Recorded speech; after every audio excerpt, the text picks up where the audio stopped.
yan? Bakit pa siya pumasok? Wala na, sira na araw ko. Yak! Di ba siya naiya sa sarili niya? Tara na nga, baka mahawa pa tayo sa kawirduhan yan. Tara.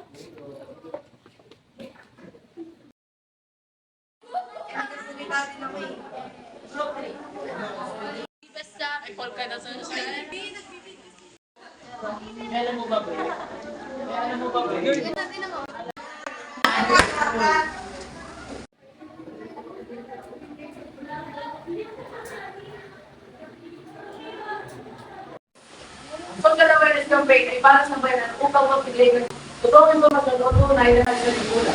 Ito ay kampanya na lahat ng mga tao.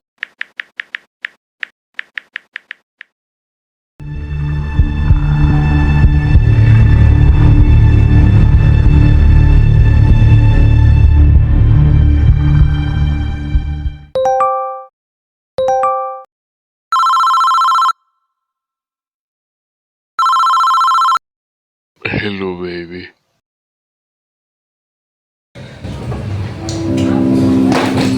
Angela!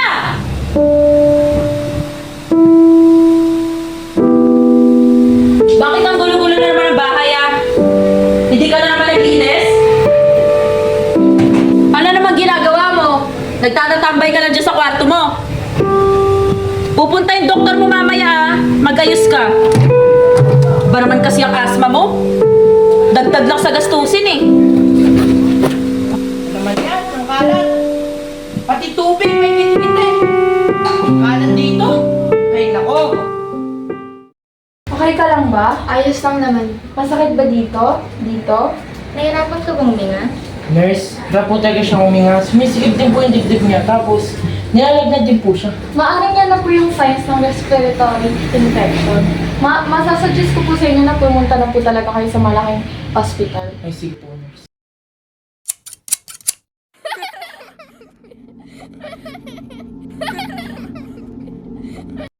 Hi!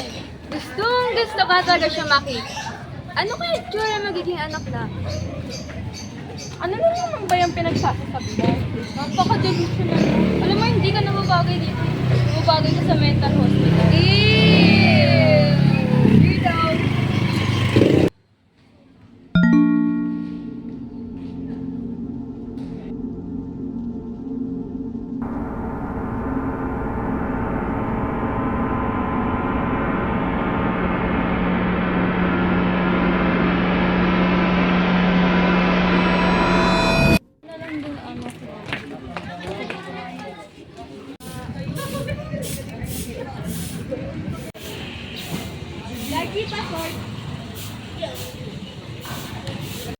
Yan! Ang ganda-ganda mo talaga! Hoy, Iha! Itapon mo naman yung mga basura mo sa tamang lagayan. Kahit maliit yan, malaki epekto niyan sa bansa natin.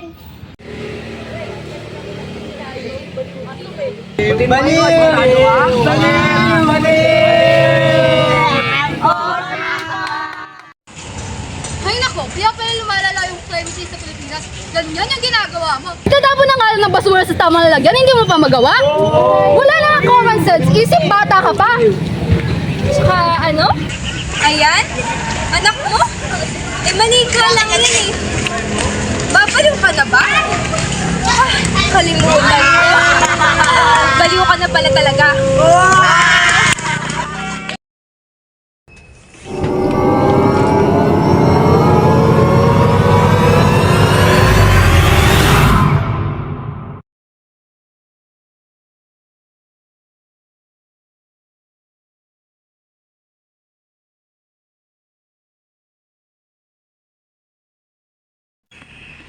Yun ang kwento ni Angela. Ano, maganda ba yung story? Maganda po yung story ni Angela. Nakakatakot nga lang. Grabe yung nangyari, no? Kaya kayong mga nanonood ngayon, importante talaga na meron tayong magandang relasyon sa pamilya, malusog na mental health, pagmamahal at hindi pangbubuli, at pagpapahalaga sa kapwa. Ay, nakain na pala.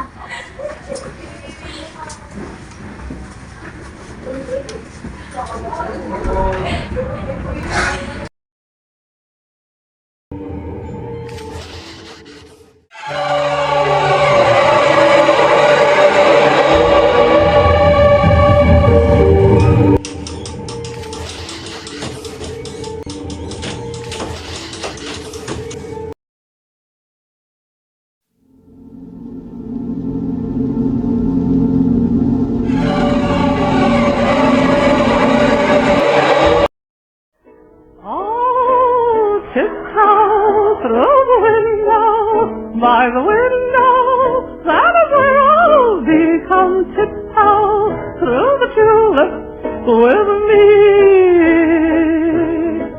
Oh, tiptoe from the garden by the garden.